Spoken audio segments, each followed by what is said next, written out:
ఈ good Friday దినం రోజు ఆయనకి ఏమైనా ఈ లోకంలో ఉన్నదా అంటే ఏమీ లేదు.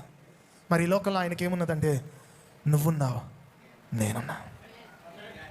హల్లెలూయా, హల్లెలూయా. ఆయనకి ఎవరున్నారు అని అంటే ఈ లోకంలో నువ్వున్నావు. మరి ఆయనకి ఏమున్నది ఇంకా చెప్పనా? ఇంకా బైబిల్ బొరియలు ఉన్నాయి, ఆకాశ పక్షులకు గుండు ఉన్నాయి, కానీ మనుష్య కుమారుడు పడుకోవడానికి స్థలం ఏమున్నది ఆయనకి? ఈ లోకంలో ఏం లేదు. ధైర్యంగా నీ గుండెల మీద చేసుకుని చెప్పుకో, నా యేసయ్యకు ఈ లోకంలో నేనున్నా.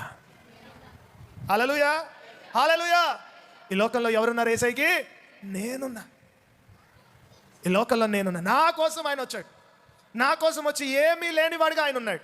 ఏమీ లేనివాడిగా ఆయన ఉన్నాడు. ఏమీ తీసుకోలేదు, ఏమీ పట్టుకొని వెళ్ళలేదు. ఆయన ఇక్కడ ఉన్నన్ని రోజులు ఆయనది ఏదీ లేదు. ఆయన దగ్గర ఉన్నదంతా కూడా అందరికీ ఇచ్చి వేసిన దేవుడు ఆయన. ఆమేన్. చిట్ట చివరికి సమాధి చేయడానికి ఆయనకు సమాధి లేదు. యూదుల ఆచారం ప్రకారం పుట్టినోడు ప్రతి ఒక్కడు ముందు వాడు, మనకు ఆధార్ కార్డులు ఉన్నాయి, వాళ్ళకి ఆధార్ కార్డు లాగా సమాధి చేయించుకోవాలి ముందు. వాళ్ళు ఎప్పుడు చచ్చిపోతారో తెలియదు కాబట్టి వాళ్ళకి ఒక సమాధి ఉండాలి. అది వాళ్ళ ఆచారం. మరి సమాధి ఉండాలి. అలాగే అందరూ సమాధులు తయారు చేసుకున్నారు. ఒక యేసయ్య సమాధి చేసుకోవాలి.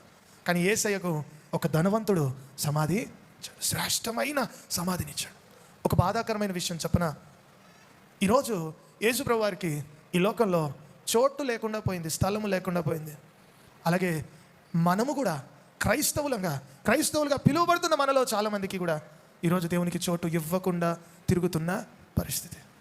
అందరికీ చోటు ఉంది, అన్ని విషయాలకి చోటు ఉంది, అన్నిటికీ చోటు ఉంది. మనకు దేవునికి చోటు లేదు. దేవునికి చోటు లేదు. పరీక్షించుకుందామా? అక్కడేమో ఆయన